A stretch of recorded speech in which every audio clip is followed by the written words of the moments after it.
From 12 News, this is Newsmakers. With 9 months to go before the first ballots are cast, the race for Rhode Island governor is coming into focus. The latest poll has more bad news for incumbent Democrat Dan McKee, but also shows plenty of work left to do for his rival Helena Foulkes, as well as his potential rival Joe Shekarchi.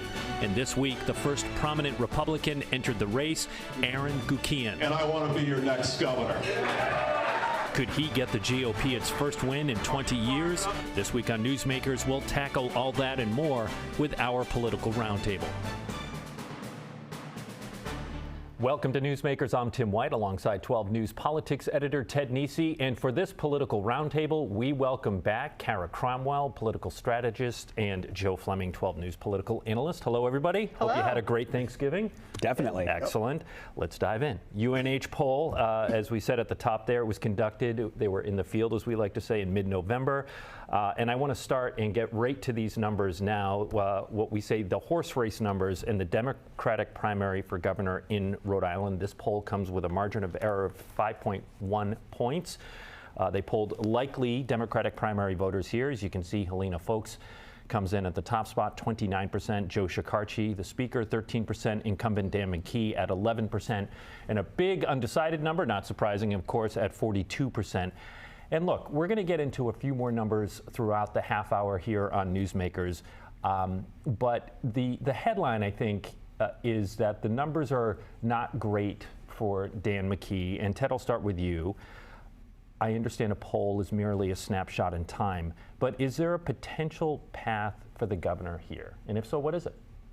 You know, you never want to rule out in politics comebacks, surprises. Look at Donald Trump, right? I will say, when you are at 11% with likely voters in your own party against two candidates, one of whom is not actually a candidate yet, Joe Shekarchi, that's a really abysmal poll finding. And, you know, when I think of paths that could revive Dan McKee, I sort of see two. Maybe Joe and Carol have another. One is a remarkable turnaround, right? You know, some big, maybe a crisis hits. He handles it extremely well. His approval rating shoots up, you know, a COVID-style moment. And then he's in a totally different position with the electorate. That's one. The other is a campaign that carpet bombs his opponents so badly that they are more wounded than him come primary day, and voters decide, even if I'm not happy with Dan McKee, I do that. But that's very hard to do. It's interesting to me you said opponents. So do you think that is critical for Dan McKee, that it can't just be a one-on-one? Yeah, because as Joe always says, it puts his win number higher. If it's two people, he needs to get into the 40s if there's some low-level candidates in, or over 50% if it's just the two of them. That's really hard when you're starting at 11. And again, he is the incumbent governor. People know what they think about him. That's the other thing. This is not a fuzzy feeling about this candidate and I have time to change what they think, which is also very different from 22 when his numbers weren't great. But a lot of voters still didn't really know him. Joe? Yeah, I agree with Ted. I think the thing, though, is the carpet bombing. The problem with that is you need money. And he doesn't have the money now. Joe Shekarchi has over 4 million. Helena Foulkes has over 2.5. He's at about 1 million. And with these poll numbers, I think it's going to be very difficult for the governor to raise money. I mean, why would people say, well, I'm going to give him the money, but he's at 11%. How's he going to win this race? He has to show something. And we've been saying this for a couple of years now. He has to show something soon to turn these numbers around. He's running out of time. His job ratings have been fairly low for the last couple of years, and we've seen no improvement of them. If anything, they've gone down a little bit more. The runway's getting shorter. Getting very short. Cara? Yeah, I think the path is narrowing. And I'll say one thing that we haven't talked about, but lieutenant governor's race, it has a lot of candidates coming in because there was a weak incumbent. And you can kind of see a little trend here in the governor's race as well, where you have now 3 Republicans coming in. There was another small business owner who announced on the Democratic side. I would say one impact of the governor having really low numbers is that it does make more people think, oh, I could win that race. Which would help? Which would ultimately help him, but it probably, if you look at Helena's numbers, she's, you know, double digits ahead of him. It's a long way just to make that up if we look at it that way. I mean, the fact he's falling to, you know, you could see the main horse race number there as a test of his base. And when you have 2 other fairly well-known names in the mix, his base falls to 11% of likely Democrat. Now, it's a poll, you know, there's a margin of error. Let's say he's in the mid-teens on a different day with a slightly different sample, but hard to imagine he's over 20% in the best statistical scenario. It's just very, very hard. And that 40% undecided, like you said, they know Dan McKee well. They've Right. seen him for 6 years. You would think they would be going with him right away if they liked him. If not, that means Joe Scacacci or Helena Folks could grab a majority of that 40% vote. He has to find some way to find the votes. And that undecided can also be undecided if they're going to show up. And they need to be inspired, which, to Joe's point, they may not be if they already Well, I know would what they think think of the a governor. midterm election in 26, turnout's going to be pretty good, right? I mean, I know we're talking about a primary here. In the but primary, we're probably talking 120,000 Okay. voters in Rhode Island. We're not talking about huge numbers. We used to get 150, 160. It's been going down lately. Well, and I think we have, Tim, the unfavorable ratings for the three candidates. Yeah, why don't we pull that one up? So this is also likely Democratic primary voters, and here they are. So this is one of those polls, so folks at home, as we keep this on the screen right now, understand the higher the number, the worse it is. Because these are unfavorable numbers within their own party. Dan McKee, 54%. Helena Folks, 21%, and Joe Scacacci, 16%. Joe, I think you have it in front of you, but what we don't have on the screen here is the unknown kind of number, right? Yeah, the don't know is, with Dan McKee, his favorability is not sure is 9%. With Helena Folks, 27%. With Joe Scacacci, 38%. Yeah, not surprising. No, but Helena and Joe have room to grow. They could shape their own image of themselves. Dan McKee, with only 9%, he's way down there. Plus, he does a little bit better among Democrats. The unfavorable is 43%, which is key in a Democratic primary. But among independents, 73%. Now, favorable for Dan is simply the Democratic primary is probably like 70, 75% Democrat and 25 to 30% independents. But still, none of these internal numbers are good for Dan McKee at this point. And that room to grow number is fueled entirely by money. Yes. Right. So the upside of having room to grow is and money in addition is you can feed it. Let's talk about that. And one of the things to point out here is, as you said, UNH polled Speaker Scacacci. He has not announced a run for governor at this point. He has $4 million in the war chest right now, more than the other two. He does not have to announce, right? Because he doesn't need to be out there doing the active fundraising. He can fundraise as speaker and all of that. And boy, does he. Yeah. And boy, does he, as we can see from that. And so I'll just ask you, Ted, put you on the spot, because I think viewers are wondering this right now. Is he going to run? I think he's genuinely uncertain. I think it's well known that Joe Scacacci, if Dan McKee drops out, I think he's in this race. I think there isn't much doubt left. He thinks there is a path to be an alternative to Helena Folks, and I think people close to him worry that he and Dan McKee, as two people coming right out of the State House with top jobs, who frankly have done a lot together, so a lot of things on one record you can apply to the other person, they're just going to split that, and Helena Folks, who she's already got about a third in this poll, might not need too much more than that if both of them capture enough. But as we're talking about, despite everything we just said, we should be clear, Governor McKee has given zero indication that I'm aware of that he's getting out of this race. Yeah. And he's well aware Joe Scacacci would like to get him out of the race. He doesn't want to get out of the race. He's not inclined to. So that sets up a very different question for Joe Scacacci. Do you want to get into a three-way race with the incumbent governor in there? Do you think you can find a path when Helena Folks, starting out with about a third, has plenty of money herself and will keep raising money?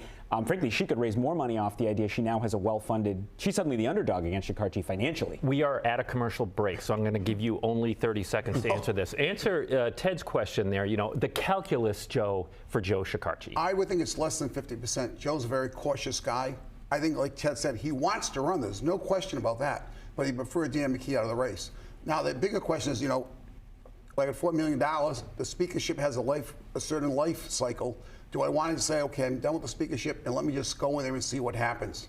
Because these numbers, while Helena's leading, she's not leading at 50%. She's only in the low 30s in these matchups. So, Cara, again, 30 seconds. What's he weighing? What should he be weighing? Does he want the three? Is he good with the three, ballot race or candidate race? I mean, I think he'd prefer a head-to-head. I also think he would maybe not. I don't know that governor is the job that he ultimately wants. So I think there's also you're spending your $4 million on You something think he that likes you to may legislate not. maybe at a higher level? I think he's always liked the idea of going to Washington. I do wonder, does he look back and regret not jumping into one of those 2 congressional races in recent years? Well, I think I think the state was in a very difficult moment, and that's why he didn't jump in then. All right, I said we have to go to a break, but when we come back, there is a Republican in the governor's race. Stay with us. You're watching Newsmakers. Sneaky. Welcome back to Newsmakers. I'm Tim White. This is 12 News Politics editor Ted Nesi. A political roundtable this week. We welcome back Joe Fleming and Cara Cromwell. You know, Ted, you pointed this out in the commercial break. We spent the entire first part of the show talking about 2 people, Dan McKee and Joe Shekarchi. Will he run? Will he not run? We didn't talk about the leader in the poll, Helena Foulkes, who is an announced candidate and all of that. And she does even better when you take Joe Shekarchi out of the mix, right? Yeah, I mean, Helena Foulkes, I assume her team, and from conversations I have, they don't feel too bad about this. They acknowledge they have some work to do, particularly the 2-way race. They need to get her well above 30, but you have 42% of the electorate hasn't made up their minds in a 3-way race. Her unfavorables aren't that high, so there's plenty of people she can still speak to who just don't know her. And they just look at the governor's numbers and take him at his word that he's not going anywhere. And they say, well, if you have 11% as your base in this poll, and we have plenty of people we can speak to, we have a lot, and $2 million and counting. And I don't think they are scared of Joe Shekarchi getting in at the Foulkes campaign. I think they think Rhode Island is a place where the state house is often not very popular. And, the downside for the speaker is when he's a candidate, he has to defend everything that happened under his watch as speaker. You can tie everything back to the speaker. It's the downside of it being so powerful. So I think they're feeling pretty good. They just have to, we have to see more of her active campaign, I think, to know how they do. I think in the head-to-head numbers, it was 38-12. She has a 26-point lead on the governor. And what's amazing is among the independents, she has a 42% lead. 46-4. That's good then? It's pretty good. I mean, she's in a strong position on a head-to-head race against Dan McKee. There's no question about that. And the big thing is, what people are going to remember is how strong she came out at the end of the primary 4 years ago. And people started to get impressed by her. I do wonder how much people remember that. And that's 4 years ago. We remember that. Right. We were there. We were moderating the debate. She's going to make sure people do remember that as she does the advertising. It takes money to do that. She has the money for it. Cara, any quick thoughts before we go? Just, I don't think they can be unhappy. They have double-digit leads, and she's a prolific fundraiser. The calendar's about to turn to January 1. Good point. And I think you'll see a really big first quarter for her, which will fund the campaign. Okay, as I said, we're going to play a little sound here. We have a Republican to talk about in the race for the first time on a political roundtable for this election season. Aaron Gukian, who ran unsuccessfully for lieutenant governor in 2022. You went to his announcement. Let's hear from Gukian at his announcement on Monday. In regards to President Trump, there's things I agree with, there's things I disagree with, and there's no way that if certain things happen that I won't fight for Rhode Island and I won't call it out. So if it's working, I'll say that's great. If it's not, I'll say it's not working. And that's not really partisanship. That's just honesty, integrity. Just a quick pro tip, please do not put a candidate in front of a bright window when you're making a major announcement. Cara, I'm going to turn to you on this one. You've handled a campaign for a Republican candidate before, but it's very different right now. President Trump is in office. Rhode Island is a blue state, and we're going into a midterm. I mean, how do you handicap Gukian's chances in this race? Versus, you mean outside of his primary? I think I am looking at the general. You're looking at the general. So that's a fair point. Yeah. He has an incredibly hard hill to climb. In that something I think really significant would have to occur for him to have a credible shot of beating a Democrat in Rhode Island, in the place we're in right now with the Trump administration. I mean, we've been, as a state, almost at war with the Trump administration. I know the numbers relative to Governor McKee right now are, not that bad, but Democrat to Republican straight up, he's going to have a hard time. Yeah. Any thoughts on him? I mean, for Gukian here, Ted, you talked about the path for Dan McKee to get through the primary, and if he's on the ballot for the general election, is that a good avenue for Gukian in this case? Yeah, I mean, certainly if somehow Dan McKee with his current 70-something% disapproval rating is the Democratic nominee next fall, even Rhode Island's Republicans who've been struggling should be able to at least make that a race. On the other hand, if Dan McKee is the Democratic nominee, I tend to think something has happened between now and then. His numbers are better, which means you're in a different environment. And as you just said, I'm Ted. Tim, we get that. This is how much time we spend together, folks. It's going to be a Trump midterm. I mean, I think we're going to talk about it a little later in the show, but you're seeing double-digit swings toward the Democrats across the country when they have these special elections. Right. You don't need it to be that big to make a always tough environment for Republicans around even harder next year. So there's, as Cara says, there's a lot of, you don't want to rule anything out, but it's very hard. I like how you said it. Imagine a hill, very steep. And it's money, right? Yeah, I was going to say there's three things. One, it's a very Democratic state. Two, even though he ran for lieutenant governor, he's really not a household name at all, so he's not known. And thirdly, Tim, it is money. He has $2,000 in his campaign account. Mm-hmm. You're not going to be able to raise $2 or $3 million over the next 11 months. So he'll be way behind on money if he's in the general election. He's going to have to spend money in a Republican primary to start with. One thing I do want to add, so as you said, I was at the kickoff. One thing I noted that I thought was impressive was he had a cross-section of different Republicans there. I saw multiple, Joe Powers, of course, the chairman was there. Ken Hopkins, mayor of Cranston, introduced him. I saw previous chairs like Sue Cienki and Patricia Morgan. The Republicans around sometimes been at war with themselves, so seeing that many different folks there is a start for him. That said, their 2022 nominee, Ashley Kalis, gave a pretty cruel quote to Ray Bakari, calling him Forrest Gump the day before his kickoff. And she suggested others will come through. She later told Dan McGowan she thinks the only credible Republicans are her, Ken Block, Jessica De La Cruz, the minority leader, and Blake Flippy, the former House minority leader. So that's the other question. Are there going to be more well-known Republicans coming into this race? That's something I'm watching. And the party's going to have to make a decision at that point. Yes. All right. We're going to take a break. When we come back, as Ted said, we have some poll numbers on the president. Stay with us. You're watching Newsmakers. Welcome back to Newsmakers and a political roundtable. Of course, Ted still Nesi, making fun of me for calling him my own name. We're talking about ourselves in the third person now on Newsmakers. I'm a 3-year-old. My brain is constantly rattled. Yeah, I hear that. So Ted Nesi, Joe Fleming, Cara Cromwell. Who am I? Yeah, where are we? Let's go to national poll numbers. UNH, we're talking about the UNH survey. This is a margin of error we're going to bring up on President Trump of 3.7%. A reminder that they were in the field in mid-November for this one. And let's take a look at President Trump's job approval numbers now. He had approval 37% and a disapproval of 63%. To me, the unsure number is the number, right? I mean, everybody has made up their mind about the president at this point. I think it rounded down to 0, so there were like 2 or 3 people who weren't sure. Thank you for that astute correction, Ted Nesi. Tim White. Yeah. But a couple of notes here. He's outperforming the governor in his state in terms of job approval. And Ted, you and I talked about this, I think, last week or the week before. His numbers just don't move. No. Right, and Joe Fleming likes to point out that the methodology UNH uses, where you're going back into the same sample, which is one of the new ways pollsters are trying to deal with some of the changes to polling, might lead to more stability in numbers than you in the past, where you're getting a whole different group every time. Yeah. But then again, what it tells you is when you go back to a similar pool, no one's opinions are changing. He's not gaining support among the people who didn't like him a few months ago, nor is anything that's happened made the people who were with him change their minds, which I doubt there are many viewers watching who are surprised by this, right? You don't have to be a political analyst to know the president is polarizing. The strength he has with his base is his secret weapon in politics. It's what's gotten him back into office.